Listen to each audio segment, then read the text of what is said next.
கருணக்கிழங்கு புளிக்குழம்பு உங்களுக்கு பிடிக்கும்னா வீடியோக்கு ஒரு லைக் கொடுங்க.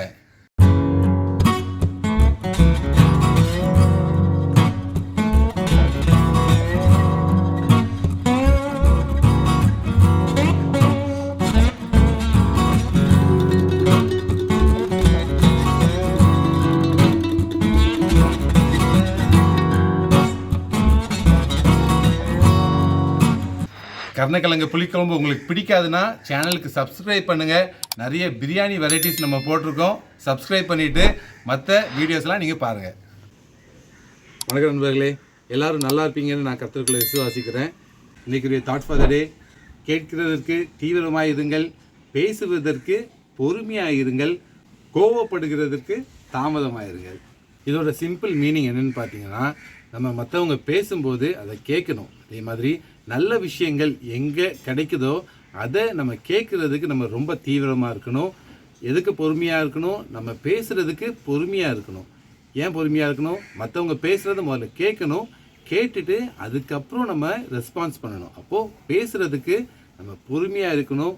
அப்படி பேசிகிட்டே இருக்கும்போது சில நேரம் கோபம் வரும். கோபப்படுறதுக்கு தாமதமாக இருக்கணும்.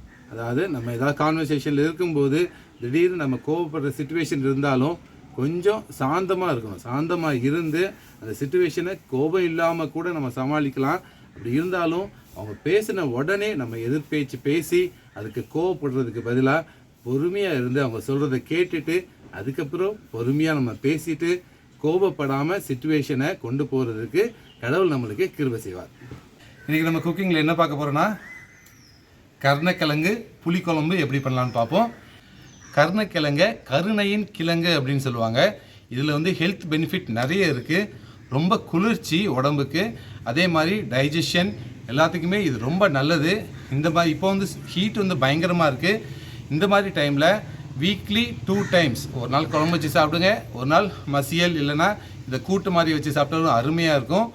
இதை வாரத்துக்கு 2 நாள் யூஸ் பண்ணால் ரொம்ப நல்லது. நார்மலாக பார்த்தீங்கன்னா நிறைய பேருக்கு புளிக்குழம்பு பிடிக்காது. ஆனால் கருணக்கிழங்கு புளிக்குழம்பு பண்ணிங்கன்னா அதோட டேஸ்ட்டே வந்து நார்மல் புளிக்குழம்போட ரொம்ப அருமையாக இருக்கும். எனக்கும் மற்ற புளிக்குழம்புலாம் பிடிக்காது, இது பிடிக்கும். அதே மாதிரி வெண்டைக்காய் புளிக்குழம்பு பிடிக்கும். யாருக்கெல்லாம் இந்த புளிக்குழம்பு பிடிக்கும், வெண்டைக்காய் புளிக்குழம்பு பிடிக்கும், இல்லை புளிக்குழம்பே பிடிக்காதுன்னா கமெண்ட்டில் மென்ஷன் பண்ணுங்கள். இது வந்து ஒரு சிம்பிளான மெத்தட் தான். மற்ற புளிக்குழம்பு வைக்கிற மாதிரி ஒரு மெத்தட் தான், ஆனால் ரொம்ப சிம்பிள் மெத்தடில் நம்ம இன்றைக்கி பண்ண போகிறோம். இதே மெத்தடில் ட்ரை பண்ணுங்கள். வீக்லி 2 கருணக்கிழங்கு சாப்பிடுங்க. உடம்புக்கு ரொம்ப நல்லது. பாடியில் உள்ள ஹீட்டெல்லாம் அது அப்படியே கொஞ்சம் தணிக்கும். டைஜஷனுக்கு ரொம்ப நல்லது. இதே மெத்தடில் ட்ரை பண்ணிவிட்டு எப்படி இருந்துச்சுன்னு கமெண்ட் செக்ஷனில் மென்ஷன் பண்ணுங்கள். சேனலுக்கு சப்ஸ்கிரைப் பண்ணுங்கள், வீடியோக்கு லைக் பண்ணுங்கள். நம்ம வீடியோக்குள்ளே போகலாம். முதல்ல நம்ம கருணக்கிழங்கை வேக வச்சிடலாம். பாத்திரத்துலேயும் வேக வைக்கலாம், இல்லை குக்கர்லேயும் வேக வைக்கலாம். குக்கரில் வேக வைக்கும்போது ஈஸியாக வந்துடும்.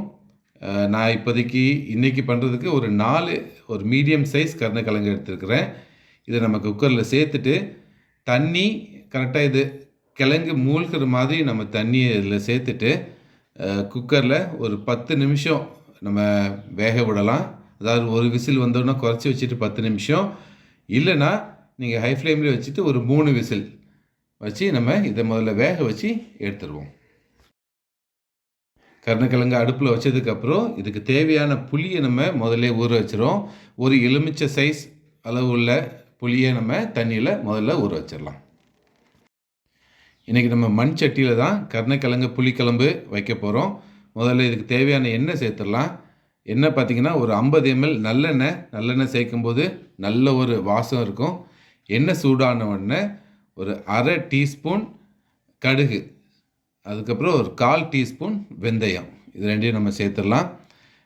சேர்த்து கடுகு பொரிஞ்ச உடனே கருவேப்பிலை, ஒரு கைக்கொத்து கருவேப்பிலை சேர்த்துட்டு சின்னதாக நறுக்கி வச்சுருக்கிற சின்ன வெங்காயம், இதில் வந்து நான் 15 சின்ன வெங்காயம் சின்னதாக நறுக்கியிருக்கிறோம். அதை இப்போ சேர்த்துடலாம். சேர்த்துட்டு சின்ன வெங்காயம் நல்லா வதங்குற வரை இதை நம்ம வதக்குவோம். இந்த குழம்புக்கு மேக்ஸிமம் சின்ன வெங்காயமே யூஸ் பண்ணலாம். அப்போ தான் இதோட பெனிஃபிட்டும் நல்லாயிருக்கும், டேஸ்ட்டும் நல்லா வரும். கருணக்கிழங்கு குழம்பு பாருங்கள், நல்லா கோல்டன் ப்ரௌன் அளவுக்கு ஃப்ரை ஆகிடுச்சு. இந்த டைமில் நம்ம இதுக்கு தேவையான மசாலாவையும் அரைச்சிடலாம். வெங்காயம் ஒரு 20, கருவேப்பிலை, தேங்காய், இது எல்லாத்தையுமே மிக்சியில் நல்லா மையாக நம்ம அரைச்சி எடுத்துகிட்டு வந்துடுவோம். பாருங்கள், நல்லா இந்த ஸ்டேஜ் வர வதங்கினா போதும். இந்த டைமில் 2 மீடியம் சைஸ் தக்காளியை சின்ன சின்னதாக நறுக்கி வச்சுட்டு அதை நம்ம சேர்த்துடலாம். இப்போது இந்த தக்காளி நல்லா மசிகிற வரை நம்ம வதக்கணும். தக்காளி மசிகிறதுக்கு கொஞ்சம் டைம் ஆகும், 1 நிமிஷம் 2 நிமிஷம் ஆகும். அதுவரை நம்ம நல்லா வதக்கிட்டு இருப்போம். இது வதங்குற டைமில் நமக்கு வேக வச்சுருந்த கருணக்கிழங்கு ரெடி ஆகிடுச்சு. பாருங்கள், ஈஸியாக இந்த மாதிரி தோல் ஈஸியாக உறிஞ்சி வந்துடும். நல்லா வெந்திருக்குது. இப்போ நம்ம எல்லா கருணக்கிழங்கையும் தோலையும் எடுத்துகிட்டு வந்துடலாம். தக்காளி நல்லா வதக்குவோம். எல்லா கருணக்கிழங்கையும் நம்ம தோலை நீட்டாக எடுத்துகிட்டு வந்துட்டோம். பாருங்க, இப்போ ஒரு வாழைப்பழம் மாதிரி இருக்குது பார்க்குறதுக்கு. நல்லா இருக்குது கருணக்கிழங்கு. இப்போது ஆல்மோஸ்ட் தக்காளி நல்லா வதங்கிடுச்சு. இந்த டைமில் நம்ம மஞ்சள் பொடி ஒரு 1/2 டீஸ்பூன் மஞ்சள் பொடி சேர்த்துருவோம். அது கூடவே வத்தல் பொடி, மிளகாய் பொடி 2 டீஸ்பூன் மிளகாய் பொடி. உரப்புக்கு ஏற்ற மாதிரி நீங்கள் போட்டுக்கோங்க. இந்த குவான்டிட்டிக்கு 2 டீஸ்பூன் போதும். அது கூடவே மல்லிப்பொடி 3 டீஸ்பூன் மல்லிப்பொடி. இது எல்லாமே நம்ம இந்த டைமில் சேர்த்துட்டு லைட்டாக வதக்குவோம். வதக்கும்போது நல்லா ட்ரை ஆகும். அதனால் கொஞ்சம் தண்ணி, ஒரு 1/2 டம்ளர் மட்டும் நம்ம தண்ணி இதில் சேர்த்துடலாம். பாருங்கள், ஃபஸ்ட்டு இந்த ட்ரையாகவே நம்ம வதக்கணும். வதக்கிட்டு இந்த டைமில் ஒரு 1/2 டம்ளர் டு 3/4 டம்ளர் தண்ணி இதில் நம்ம சேர்த்துக்கலாம். சேர்த்துட்டு நல்லா மிக்ஸ் பண்ணுவோம். மிக்ஸ் பண்ணிவிட்டு இது கொஞ்சம் கொதிக்கணும். கொதித்து இதுலேருந்து எண்ணெய் அப்படியே நம்மளுக்கு திரண்டு வரும். ரொம்ப நேரம் எடுக்காது. 1 நிமிஷம் இல்லை 2 நிமிஷத்தில் நல்லா கொதித்து கொஞ்சம் ஒரு 3 நிமிஷத்தில் நம்மளுக்கு எண்ணெய் லைட்டாக திரண்டு வர ஆரம்பிச்சிடும். அதுவரை இது லைட்டாக நம்ம கொதிக்க விடுவோம். இந்த டைமில் நம்ம கொஞ்சம் உப்பு சேர்த்துடலாம். கொஞ்சம் தான் உப்பு சேர்க்குறேன். நம்ம அதுக்கப்புறம் பார்த்துட்டு இன்னும் கொஞ்சம் உப்பு சேர்த்துக்கலாம். பார்த்தீங்களா, ஒரு 3 நிமிஷம் ஆச்சு. அந்த எண்ணெய் அப்படியே திரண்டு வருது. ஸோ இந்த ஸ்டேஜில் நம்ம அரைச்சி வச்சுருக்கிற தேங்காய், கருவேப்பிலை, வெங்காயம் இந்த மிக்சரை நம்ம இதில் சேர்த்துடலாம். சேர்த்துட்டு அதே மிக்சியில் கொஞ்சம் தண்ணியும் போட்டு நம்ம க்ளீன் பண்ணி அந்த தண்ணியையும் இதில் சேர்த்துடலாம். குழம்போட கன்சிஸ்டன்சிக்கு ஏற்ற மாதிரி நம்ம தண்ணி சேர்த்துக்கலாம். நல்லா திக்காக வேணும்னா நம்ம தண்ணியோட குவான்டிட்டியை கொஞ்சம் கம்மி பண்ணிடுவோம். இப்போ இதை ஒரு 5 நிமிஷம் நல்லா கொதிக்க விடலாம். கொதிச்சிட்ருக்க டைமில் நம்ம ஊற வச்சுருந்த புளியை நல்லா கரைச்சி ஃபில்டர் பண்ணி எடுத்துகிட்டு வந்துடலாம்.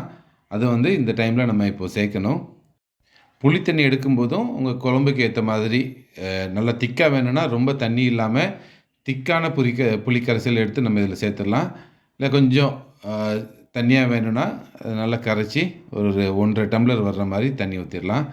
உப்பு இப்போ தேவைப்படும். அதனால் உப்பு நம்ம ஒரு டேபிள் ஸ்பூன் உப்பு சேர்த்துருவோம். புளி சேர்த்ததுக்கப்புறம் இதையும் நல்லா ஒரு 5 நிமிஷம் நம்ம கொதிக்க விடணும். நல்லா கொதி வந்ததுக்கப்புறம் நம்ம எடுத்து வச்சுருக்கிற கருணக்கிழங்கை சின்ன சின்னதாக கட் பண்ணி இந்த சைஸில் கட் பண்ணிக்கோங்க. ரொம்ப பெருசாக கட் பண்ண வேண்டாம். இந்த சைஸில் கட் பண்ணும்போது நம்ம குழம்புல கொதிக்கும்போது கொஞ்சம் மேலே உள்ள லேயர் அப்படியே கரைஞ்சி குழம்புக்கு ஒரு திக்னஸ் கொடுக்கும். கரெக்டான சைஸில் இருக்கும் நம்ம சாப்பிடும்போது. இதை நம்ம இப்போ இந்த குழம்புல சேர்த்துடலாம். இது சேர்த்துட்டு ஒரு 10 நிமிஷம் கொதிக்கணும். அப்போ தான் இந்த கருணக்கிழங்குல உள்ள ஃப்ளேவர் எல்லாமே இந்த புளி குழம்புல இறங்கும். டேஸ்ட்டும் நல்லா வரும். ஸோ இதை நல்லா மிக்ஸ் பண்ணி விட்டுட்டு ஒரு 5 நிமிஷம் நல்லா இதை கொதிக்க விடுவோம். மூடி வச்சிடலாம். மூடி வச்சுட்டு நம்ம ஒரு 5 நிமிஷம் இதை நல்லா கொதிக்கும்போது கருணக்கிழங்கும் நல்லா வேகும். 5 நிமிஷம் ஆயிடுச்சு. திறந்து பார்க்கலாம். நல்லா கொதிச்சிட்ருக்கு குழம்பு. கொஞ்சம் மிக்ஸ் பண்ணுவோம். மிக்ஸ் பண்ணிவிட்டு பார்த்திங்கன்னா இன்னும் கொஞ்சம் தண்ணியாக தான் இருக்குது. இதை கொஞ்சம் லைட்டாக கட்டியாக வரணும் குழம்பு. அப்போ தான் நல்லாயிருக்கும். உப்பு இருக்கான்னு டேஸ்ட் பார்த்துருவோம். உப்பு கொஞ்சம் கம்மியாக இருக்குது. அதனால் நான் தேவைக்கு ஏற்ற மாதிரி நீங்கள் இந்த டைமில் இதுதான் ஃபைனலாக உப்பு சேர்க்குறது, கரெக்டாக சேர்த்துக்கோங்க. உப்பு சேர்த்துட்டு மிக்ஸ் பண்ணிவிட்டு இன்னொரு 5 நிமிஷம் இதை நம்ம மூடி வச்சு கொதிக்க விட்டுடலாம்.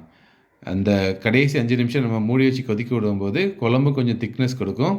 அதே மாதிரி கிழங்கும் நல்லா வெந்துடும். இப்போது 2வது 5 நிமிஷமும் கிழங்கு வெந்துடுச்சு. பார்த்திங்கன்னா ஓரளவுக்கு லைட்டாக திக்னஸ் வந்துடுச்சு. இதோட திக்காக வேணும்னா நம்ம இப்படி திறந்து வச்சுட்டே சிம்மில் வச்சு ஒரு 5 நிமிஷம் வச்சோம்னா குழம்பு நல்லா திக்காக வந்துடும். எனக்கு இந்த திக்னஸ் போதும். அதனால் ஃபைனலாக கருவேப்பிலை மிக்ஸ் பண்ணி குழம்பை ஆஃப் பண்ணியாச்சு. மற்ற புளிக்குழம்பை கம்பேர் பண்ணும்போது கருணக்கிழங்கு புளிக்குழம்பு ரொம்ப டேஸ்ட்டாக இருக்கும். அது போக கருணக்கிழங்குல உள்ள பெனிஃபிட்டும் நிறைய ரொம்ப நல்லது. இதை வந்து இப்போ நம்ம ஒரு சர்விங் பவுலுக்கு மாற்றிட்டு ரைஸ் கூட வச்சு சாப்பிடும்போது அருமையாக இருக்கும். இதுக்கு வந்து அடிஷ்னலாக கூட்டு தேவையில்லை, இந்த கிழங்கே வச்சே நம்ம சாப்பிட்றலாம். உங்கள் வீட்டில் உங்கள் அம்மா இதே மாதிரி கருணக்கிழங்கு புளிக்குழம்பு வச்சு கொடுத்துருக்காங்கன்னா சேனலுக்கு சப்ஸ்கிரைப் பண்ணுங்கள்.